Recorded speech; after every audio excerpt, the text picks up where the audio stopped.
Hey there, Virgo Sun, Virgo Moon, Virgo Rising. Welcome to your reading for this week.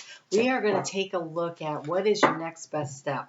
We're hot off of those 2 eclipses followed by that new moon that just happened in your fellow earth sign there of Taurus. And that new moon, if you haven't checked out that video, I highly encourage it because that new moon is talking about the seed that we are planting, that we will be working with this energy over the course of the next 6.5 years as we move into the next decade. Ooh, you have the spark of hustle. Welcome the divine masculine. Those are very similar energies, right? The action is the divine masculine energy that comes up, and we have cozy up with risk. Ooh, Virgo. Virgo, you are getting ready to fire it up and go for something. I love it. So let's just see what it is. So cozy up with risk. So now that Mercury is moving direct, and it's going to take a little bit of time, a couple more weeks before it really gets up to speed, I think you're going to find, though, that, ooh, that's a lot. Let's not do that. Thank you. That there is a lot of opportunity for you to get things in order. I want to double check what I'm seeing here to make sure I have this correct.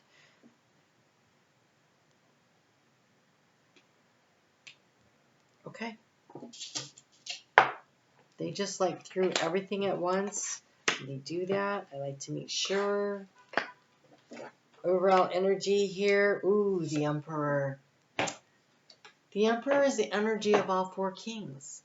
It is mastery, right? It is mastery of all of the elements. It is like the magician has everything on their table and they can master it, right? And so, so this is Aries energy, and so is the magician. And we have the North Node moving into Aries very shortly here. And so I really can't encourage you enough to take the initiative. This is very fiery energy going on here to really tap into that. And so everything is on the table for you to use. And here's your opportunity to really go for it. So let's see what we have here. You have...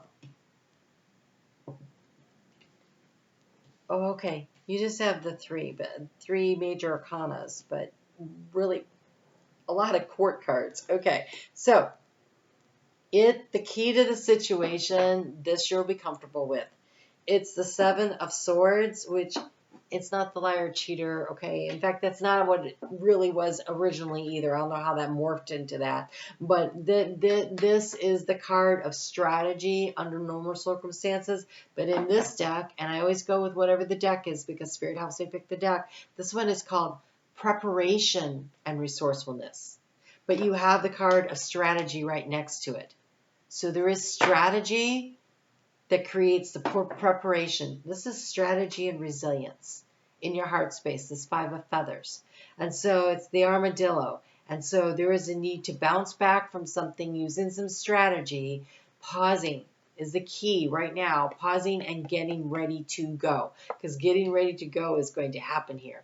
And so there's a need to complete a cycle that you are currently in. It feels very burdensome. You have a lot going on. And I say that because here in the action to take currently, we have the 10 of acorns. It is a mule. It is the beast of burden. It says responsibility and dedication.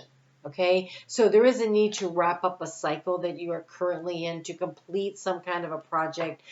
Maybe you're completing a program at school and you're about to graduate, or maybe you are completing a major project at work, or maybe you are finalizing the deal on buying a piece of property or starting a business or something. There's something that has a lot of elements to it, a lot of responsibility. There's a need for you to show up on the regular and put in the work in order to reap the reward. And so, yes, you're going to have to finish that up, but it's great opportunity that is coming with it.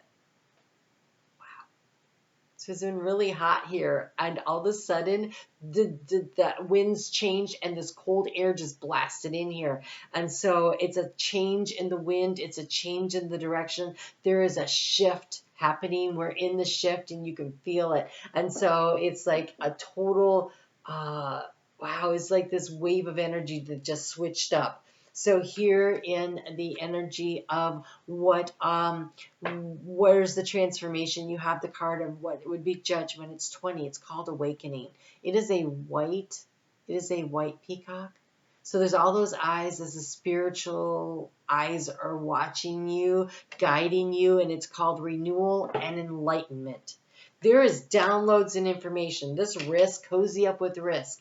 You're going to complete a project and then you're going to feel the urge to get started on something new. So this action, the spark of hustle, this divine masculine, this energy of getting things moving, that is really on its way. And you're like, I'm too tired. I'm too exhausted. I got too much going on. I don't know what you're talking about, because here we have this King of Wands in the area of what has been the obstacle to overcome, and it's the optimism and the innovation, and with this exhausted thing. So I want to say, clear your plate first, right? Go ahead. Take care of that.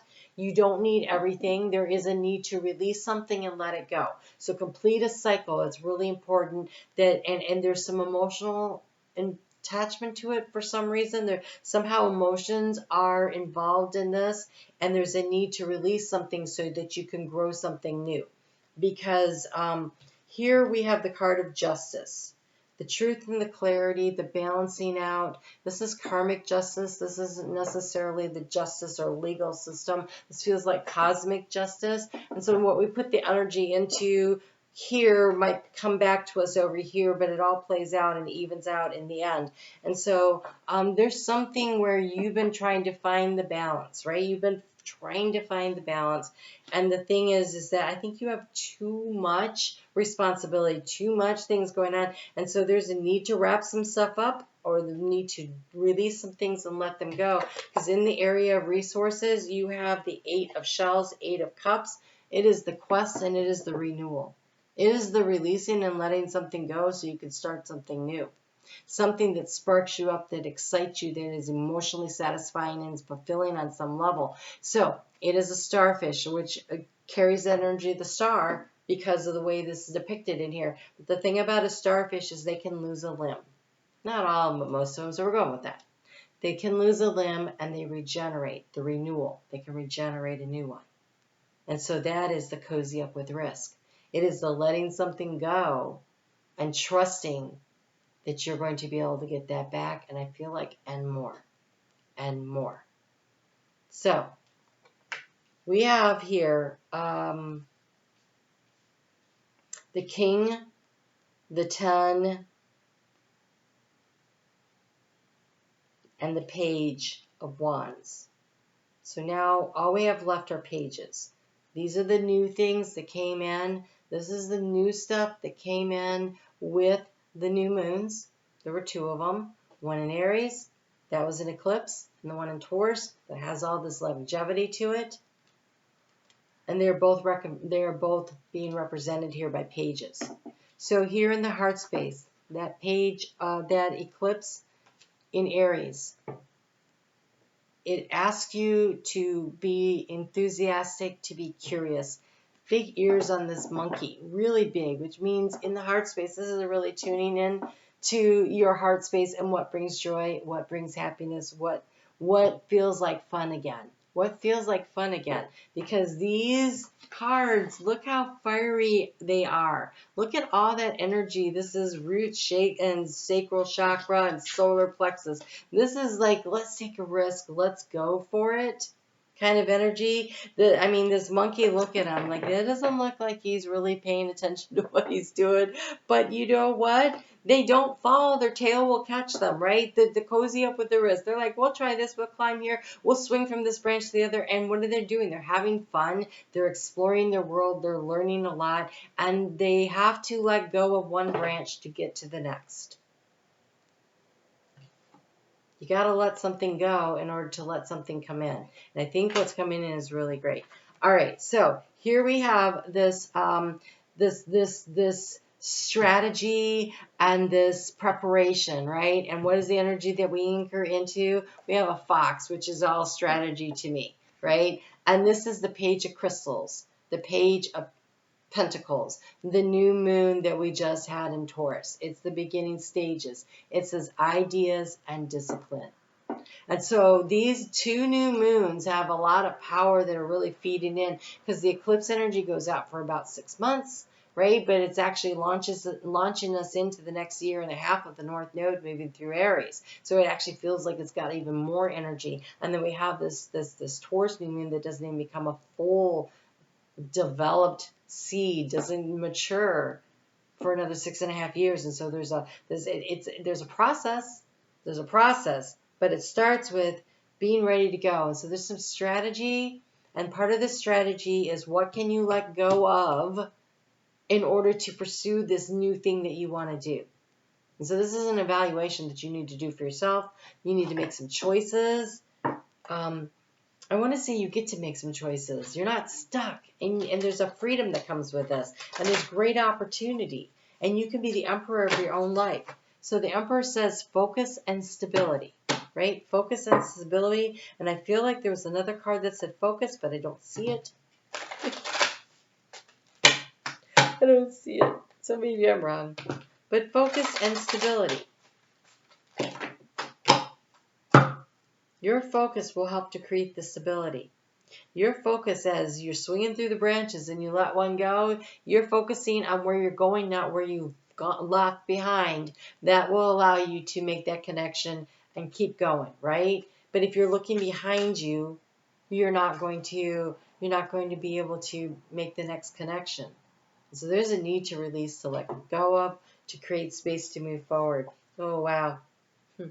You have many paths. You have opportunities coming up, but there's so much going on. There's a need to clear some space to use them, and you have the rainbow. You don't get a rainbow unless there's been a storm, right?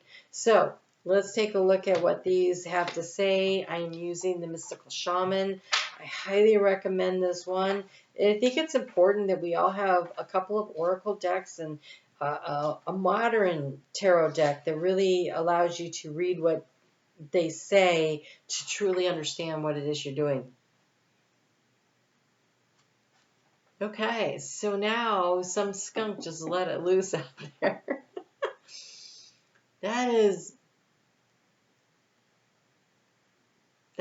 fear. It really cozy up with the risk, right? Be willing to go for it.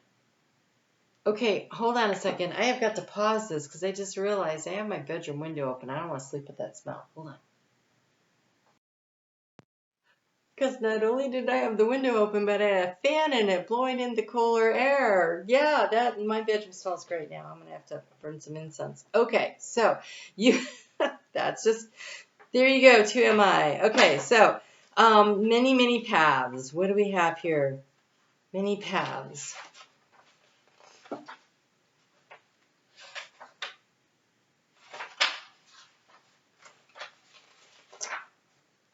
All paths lead to spirit. What you bring to your journey is what you will determine if yours is a path of suffering or a path of wisdom, a path of bliss or a path of loss. Consider the traveler who met 2 stone masons. He asked one what he was doing, and the mason replies, I am squaring out the stone. He asks the other, who is doing the exact same thing, and gets the reply, I am building a cathedral. Think about that for a second. Your perception really matters. One man has a job, the other has found his work and his calling. He is a part of an endeavor much greater than himself. Be sure you pick your path with heart. You are called now to take a big, bold step and leave the beaten path. Cozy up with the risk. Heaven and earth are conspiring on your behalf to support you in this move. Do not dally, lest you miss the moment. It is time to sail into the uncharted. Be sure to attend to both your path through the earth as well as through the stars. So connect in with spirit. Don't lose sight of, the as above, so below energy. And then you have the rainbow, and the rainbow symbolizes the 7 steps of a true spiritual path, which manifests as the colors of the 7 chakras. In the Himalayas, the rainbow body is seen as the full realization of our essence. The rainbow also represents the bridge between the physical and the spiritual worlds. At the end of our lives, we can journey across the rainbow bridge to the highest heavenly realm. When the rainbow appears, it is an affirmation that all is well and that you are in the right relationship with spirit. This rainbow tells you that the end of a storm is near. Persevere and remember that it's darkest just before the dawn. Do not give up hope. Things are about to take a positive turn. Listen for the morning rooster that announces the coming of the dawn, even when the night is still darkest, but do not claim victory yet or let your guard down fully. Cozy up with risk. Cozy up with risk and take a chance. Something really amazing is waiting for you just around the corner, and I don't think it's a skunk. All right, guys, I am on Facebook every day. I would love to see you over there. We're actually going to be working with Venus as she's traveling through Leo. And so if you are a Virgo rising, this is actually your 12th house of spirituality. And we're working with the energy that's also happening in Aries because we have Chiron there and it's in a nice flow. And so we have this unwinding, and you have a lot of this energy here of clearing the slate to start a new story, right? And how do we empower ourselves, and how do we really connect in with the full embodiment of who we are in our own power. And so we're going to be working with that this summer. I would love to see you over there. You guys take great care, and I'll see you back here next week when we do a full moon reading. Full moon will be in Sag. All right, I'll see you then. Take care.